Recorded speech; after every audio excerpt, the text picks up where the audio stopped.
ನನ್ನ ಒಳಗಿನ ಕಿಚ್ಚ ಸುದೀಪ್ ಅವರು ದಾದಾಗಿ ಪರಿವರ್ತನೆಯಾಗಿ ಇಲ್ಲಿ ನಿಂತಿದ್ದು ಬಿಗ್ ಬಾಸ್ 8ರಲ್ಲಿ. ನಾನು ಕಂಟೆಸ್ಟೆಂಟಾಗಿ ಹೋದವನು ಇಷ್ಟು ವರ್ಷಗಳ ಕಾಲ 4 ವರ್ಷ ಬಿಗ್ ಬಾಸ್ ಜೊತೆನೇ ಇದ್ದೀನಿ. ಈಗ ನಾನು ಅಕ್ಷರಶಃ ಬಿಗ್ ಬಾಸ್ ಪ್ರೋಗ್ರಾಮಿಂಗ್ ಅವ್ರ ಜೊತೆನೇ ಇದ್ದೀನಿ.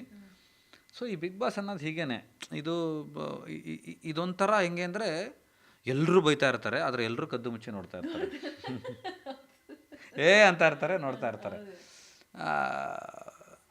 ಆ ಥರದ್ದೊಂದು ಈ ಸಲ ಸ್ವಲ್ಪ ನಾನು ನೇರವಾಗಿ ಹೇಳೋದಾದರೆ, ಈ ಕಂಟೆಸ್ಟೆಂಟ್ಗಳು ಒಳಗಡೆ ಇರುವ ಹೊರಗೆ ಬಂದಿರುವ ಕಂಟೆಸ್ಟೆಂಟ್ಗಳ PR ದೆಸೆಯಿಂದ ಅವರಿಗೆ 11 ಸೀಸನನ್ನು ನೋಡಿರ್ತಕ್ಕಂಥ ಸ್ಪರ್ಧಿಗಳು ತಮ್ಮ PR ತಮ್ಮ ವೋಟಿಂಗ್ ಪ್ಯಾಟ್ರನ್ನ, ತಮ್ಮ ಡಿಸೈನ್ ಪ್ಯಾಟ್ರನ್ನ ಅವರೇ ಒಂದು ಗ್ರೇ ಏರಿಯಾ ಕಂಡಿಡ್ಕೊಂಡು ಹೋಗಿರೋದ್ರಿಂದ ಅವರ PR ಕೆಲವರು ಎಡವಟ್ಟು ಮಾಡ್ತಾಯಿದ್ದಾರೆ.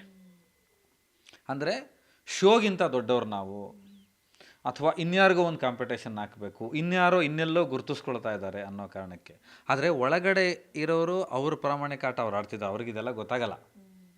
ಆದರೆ ಹೊರಗೆ ನಡೀತಾ ಇರುವ ಕೆಲವು ಚಟುವಟಿಕೆಗಳು ಸ್ವಲ್ಪ ಡಿಸ್ಟರ್ಬ್ ಮಾಡ್ತಾ ಇದೆ ಇದನ್ನು, ಶೋ ಡಿಸ್ಟರ್ಬ್ ಮಾಡ್ತಾ ಇದೆ ಇನ್ ದ ಸೆನ್ಸ್ ಅದರ ಶೋಗೆ ಒಂದು ಕಲ್ಚರ್ ಇರುತ್ತಲ್ಲ, ಅದನ್ನು ಡಿಸ್ಟರ್ಬ್ ಮಾಡ್ತಾ ಇದೆ. ಈ PR ಒಂದಷ್ಟು ಲಾಬಿಗಳು ನಡೀತಾ ಇದೆ.